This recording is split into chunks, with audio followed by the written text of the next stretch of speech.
विदुर जी महाराज धृतराष्ट्र को समझा रहे थे कि स्वामी मैं आपका मंत्री हूं, उचित सलाह देना मेरा धर्म है। इधर विदुर जी धृतराष्ट्र को समझा रहे थे, तब दुर्योधन आया और विदुर जी को डांटने लगा कि विदुर तू मेरा धन खाता है और मेरे ही घर में छेद करता है। जिस पत्तल में खाता उसी में छेद करता है। मेरे महल में रहकर मेरे खिलाफ पिताजी को भड़का रहा है। निकल जा यहां से, तेरी कोई जरूरत नहीं है। देखिए धर्म दोनों तरफ था। धर्मराज के अवतार थे विदुर जी, और इधर पांडवों में भी धर्मराज के रूप में युधिष्ठिर थे। पहले विदुर जी यमराज थे। यमराज से कैसे विदुर जी बन गए? फिर एक बार मांडव्य ऋषि थे। मांडव्य ऋषि तपस्या कर रहे थे। राजा के यहां चोर गए, चोरी किए, और चोरी करने के बाद राजमहल में खबर हुई कि चोरी हो रही है। सैनिक गए, चोरों का पीछा किए। सामने मांडव्य ऋषि का आश्रम पड़ता था। आश्रम में घुस गए कि यहां यदि घुस जाएंगे तो बच जाएंगे। इधर जो सैनिक पीछा कर रहे थे सीधे मांडव्य ऋषि के आश्रम में घुस गए। चोर सारा धन रख करके चोर तो भाग गए वहां से। सारा धन जब्त किए और मांडव्य ऋषि के पास आए। मांडव्य ऋषि समाधि में तपस्या कर रहे थे, समाधिस्थ होकर के तपस्या कर रहे थे। इधर सोचे यह झूठी समाधि लगा करके बैठ गया, तपस्या का ढोंग कर रहा है। मांडव्य ऋषि को पकड़ करके ले गए सीधे राजमहल पर। राजा के पास पेश किया गया। बोले इन्होंने चोरी किया है, इनको फांसी सुनाई जाए। फांसी हो गई। सूली पर चढ़ा गया मांडव्य ऋषि को, लेकिन सूली पर चढ़ाए तो मांडव्य ऋषि गायत्री मंत्र का उसी प्रकार जाप करने लगे। उनकी फांसी नहीं लगी मांडव्य ऋषि को। राजा सोच में पड़ गया कि आज तक जो इस सूली में चढ़ा है उसे तो फांसी लगी, लेकिन आज क्यों नहीं लग रही। मांडव्य ऋषि को नीचे उतरवाया और बोले कि प्रभु आप कोई चोर तो है नहीं, आप हमें कोई तपस्वी लगते हैं, तपस्या करते हैं, तपस्वी प्रतीत होते हैं। आप बताइए कौन है। चरणों में प्रणाम किया राजा। कहते हैं मुझे इस अधर्म के लिए क्षमा करें, मैंने जो पाप किया उसके लिए मुझे क्षमा करें। बोले राजन तुम्हें तो क्षमा करूंगा, लेकिन यमराज को क्षमा नहीं करूंगा। मांडव्य ऋषि यमराज को के पास सीधे गए और यमराज से प्रश्न किए कि जब मैं निरपराध था तो मुझे फांसी पर क्यों चढ़ाया गया। तो यमराज बोले कि आप 5 वर्ष की अवस्था में थे, एक गिरगिट को आपने कांटों से छेदा था। आज उसी अधर्म के कारण, उसी पाप के कारण आपको सूली पर चढ़ना पड़ा। वह कीड़ा बच गया था, उसकी मृत्यु नहीं हुई थी, इसलिए आपकी मृत्यु नहीं हुई। मांडव्य ऋषि बोले कि 5 वर्ष का बालक एक अबोध बालक होता है। अबोध बालक को ज्ञान नहीं होता, 5 वर्ष के बालक को ज्ञान नहीं होता कि वह क्या कर रहा है, इसलिए उसे उस अपराध का दंड स्वप्न में देना चाहिए। मैं तुम्हें श्राप देता हूं कि तुम एक दासी के घर में जन्म लोगे। आज वही धर्मराज, आज वही यमराज दासी पुत्र विदुर बने। विदुर जी समझा रहे थे। जैसे दुर्योधन सुना, डांट फटकारने लगा। तुरंत विदुर जी हस्तिनापुर के देहरी पर धनुष बाण रखे और निकल गए। हस्तिनापुर के बाहर कुटिया बना करके रहने लगे। धनुष बाण देहरी पर क्यों रख दिए? ताकि दुर्योधन को यह ना लगे कि हम लोगों को त्याग करके पांडवों से मिलने के लिए जा रहे हैं, ऐसा प्रतीत ना हो दुर्योधन को। नगर के बाहर एक कुटिया बना करके विदुर जी रहने लगे। अब हस्तिनापुर में यह चर्चा होने लगी कि आज नहीं तो कल युद्ध संभव है। युद्ध होना ही है। अब युद्ध को कोई नहीं रोक सकता। इसलिए पांडवों ने विचार किया कि युद्ध होने में न जाने कितने लोग मारे जाएंगे, निरपराध लोग मारे जाएंगे। इसलिए यदि युद्ध रुक जाए तो इससे बड़ी बात क्या है। आज युधिष्ठिर जी महाराज शांति दूत के रूप में भगवान को हस्तिनापुर भेजते हैं।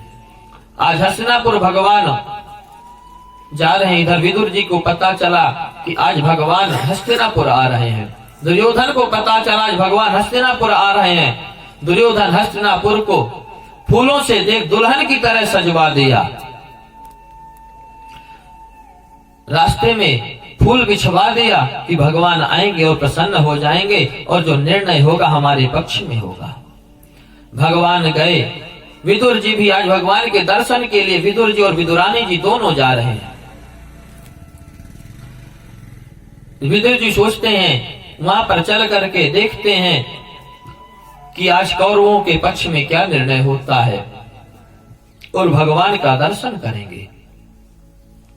चूंकि विदुर जी मंत्री पद से निकाल दिए गए थे तो एक साइड में जाकर के किनारे में खड़े हो गए। भगवान पहुंचे, भगवान के दर्शन किए, विदुरानी भी दर्शन किए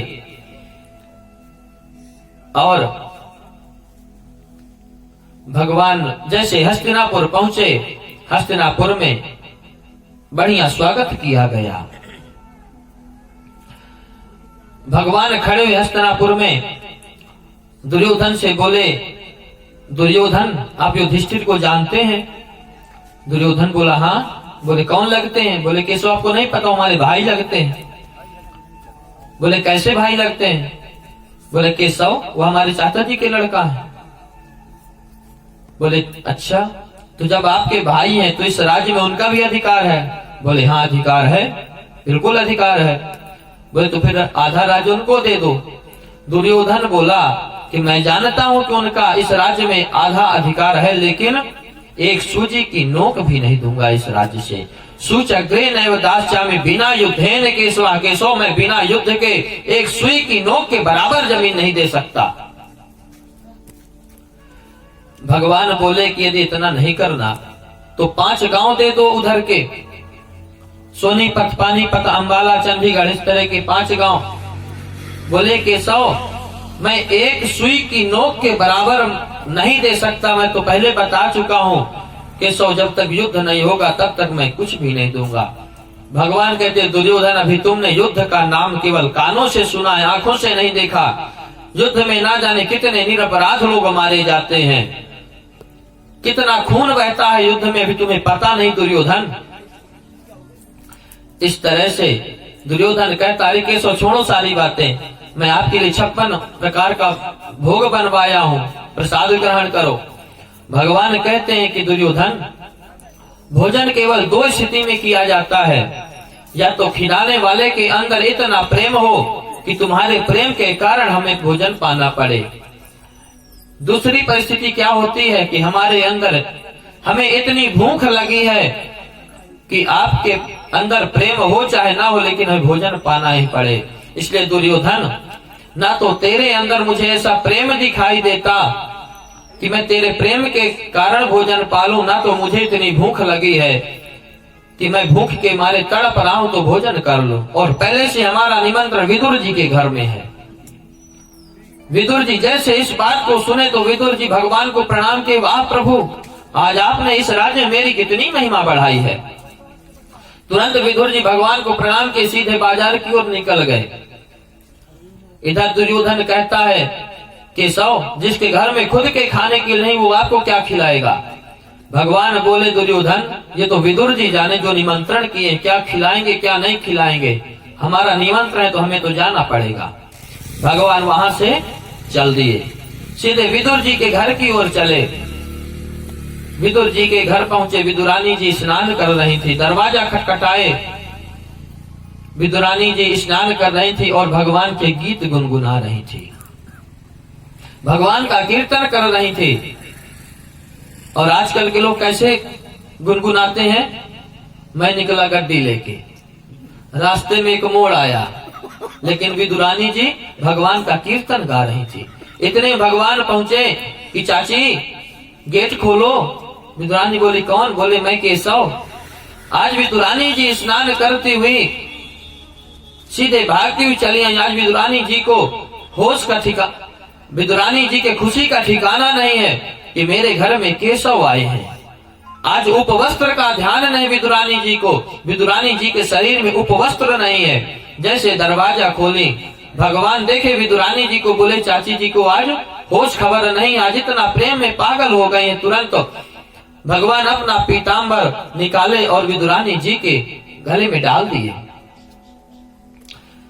और भगवान कहते हैं चाची मुझे बहुत भूख लगी, कुछ खाने के लिए दो।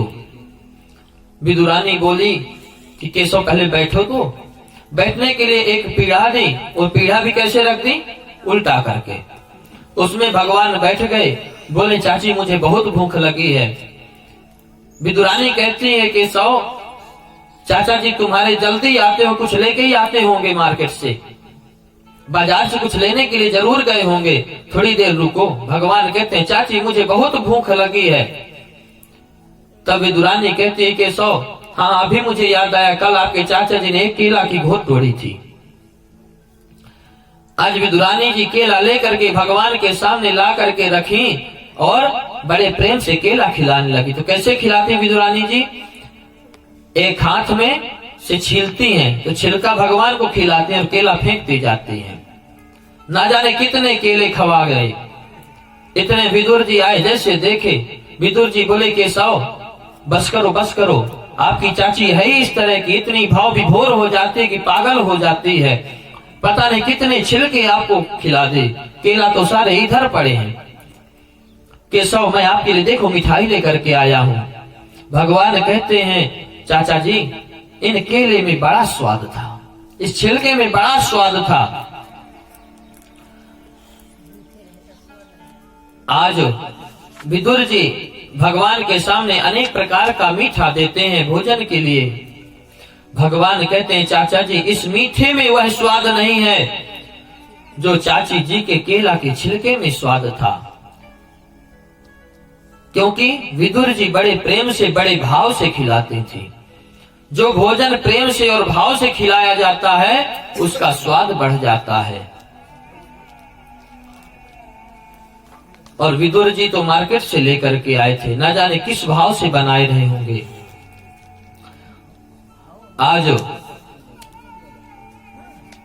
विदुर जी भगवान के दर्शन किए और अपने आप को निहाल माने। भगवान कहते हैं कि प्रेम से भाव से मुझे जो भी जहां बुलाता है मैं वहां पर चला जाता हूं।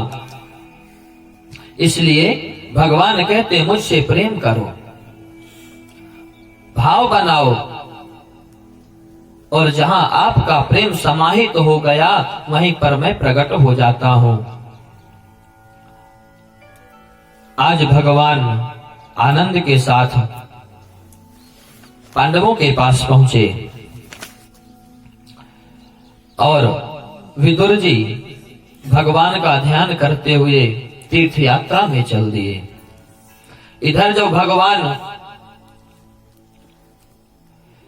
अपने धाम को गए थे तब उद्धव जी से को ज्ञान दिए थे और बोले कि उद्धव जी आप जब जाना यहाँ से तो रास्ते में कहीं विदुर जी मिल जाए तो इस ज्ञान को विदुर जी को सुनाना। इधर से उद्धव जी जा रहे थे, रास्ते में विदुर जी से भेंट हो गई तीर्थ यात्रा में। बोले प्रभु ने आपके लिए हमें दिव्य ज्ञान प्रदान किया था और बोला था कि यह ज्ञान हम विदुर जी को सुनाना। मैं विदुर जी का ऋणी बन गया था। आज भगवान केले के छिलके खा करके अपने आप को ऋणी बताते हैं कि मैं विदुर जी का ऋणी था।